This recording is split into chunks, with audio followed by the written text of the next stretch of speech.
British Museum had lost its charm.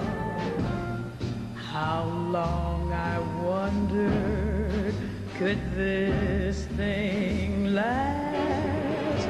But the age of miracles hadn't passed, for suddenly I saw you there, and through foggy London town the sun was shining everywhere. There is a certain romantic element to it. Walking down to the embankment from St Bartholomew's, for instance, with gas lamps and a swirl of fog, listen to Vaughan Williams' London Symphony. The slow movement captures it completely. We grew up with fogs. We used to go down to Portobello Road and nick the fruit and nick anything that we can get hold of, but nobody would chase us because of the fog. They wouldn't run after us. I can remember fogs being every winter, but they don't sort of actually strike a note with me. But because my dad died that weekend, I can remember the weekend very clearly. Any fog would cause an increase in deaths, but this was sudden. You see, in most cases, those people would have been taken into hospital. But this came like a killer in the night, literally.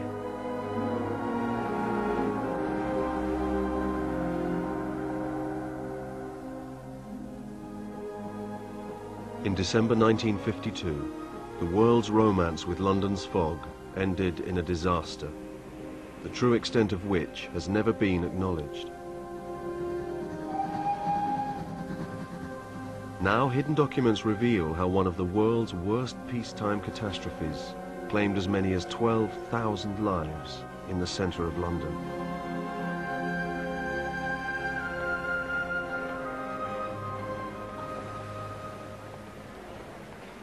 The Christmas shopping season had just begun when the fog descended on the city. I don't think the bleating devil himself could have driven it away. It was that thick. On that night, it was vicious. It was a warm fog. It was wrapped around you. It was all-possessing. It was smelly, it was dirty, it was black. It had an acrid, acidy feel about it. It seeped into the houses, and indoors everywhere's covered with a sort of grey film. It's quite uncanny.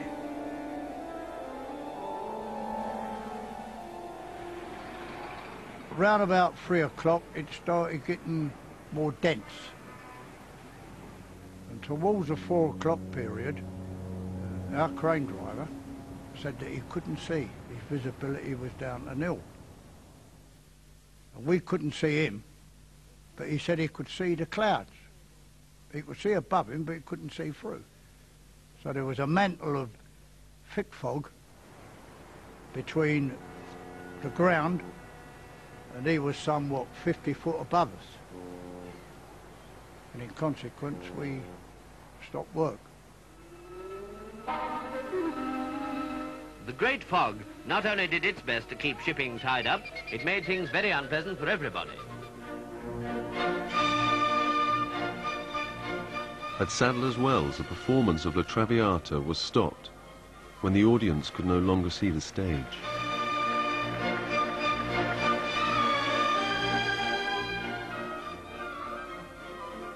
The fog had came down while we were in the cinema, and you couldn't see the screen. It was, I mean, you could see that it was light, but you couldn't make out the details on the screen, so you simply went home. And you were talking about here an enclosed building, but that's what it would do. It would come into, God only knows how it did, but it did. It came in. At the Smithfield Livestock Show, stockmen tried using whiskey-soaked Hessian masks to protect the cattle from the fog. Well, it was a green colour, And it hung around in these caves down below. It never got clear. There was no way it could get clear. Every beast has to lie down just as you and I do, and they just never got up. Traffic in London was completely at a standstill on many occasions. In fact, the fog was the worst on record for many a year. The street lights you couldn't see, and it was really blacker than any blackout we had during the war, because there was bugger all you could see. It was one of the first times, I think, when I realised that although I was partially sighted, my other senses were far more acute than anybody else's. My mother always came to meet me from school. She was talking to me, trying to make it seem as natural as possible so that I wouldn't get worried and afraid. And I suddenly told her to stop, and if I hadn't done, she'd have hit her nose on the wall, because she just hadn't realised the wall was so close. She was inches from it. But I'd heard her voice change, with the sound echoing back from the wall, which was obviously even thicker than the smog. My younger brother was on a funeral which started over at West Hendon, and by coincidence there was another funeral in the same road that same afternoon, and in the smog the two funerals got completely mixed up, and there was just a convoy with two lots of funeral vehicles, a milk float, a dust cart, and that wasn't very popular. Fog, the longest and thickest on record, brings Britain its darkest days since the blackout. It gives transport services an even bigger headache than bank holiday.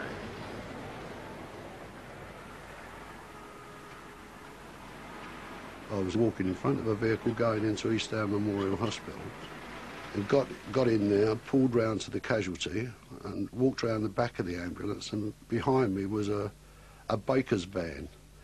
And he put his head out the window and said, "Well, where are we, mate?" You know, I said, "We're at Eastbourne Memorial." He said, "Oh, I thought you knew where you was going." So I said, "Well, I do, but you're the one that's lost." Once here, the fog comes to stay. Slowing down traffic of all kinds, cutting down visibility to a dangerous degree, putting a premium on how to get to work, and more important still, some may think, on how to get home.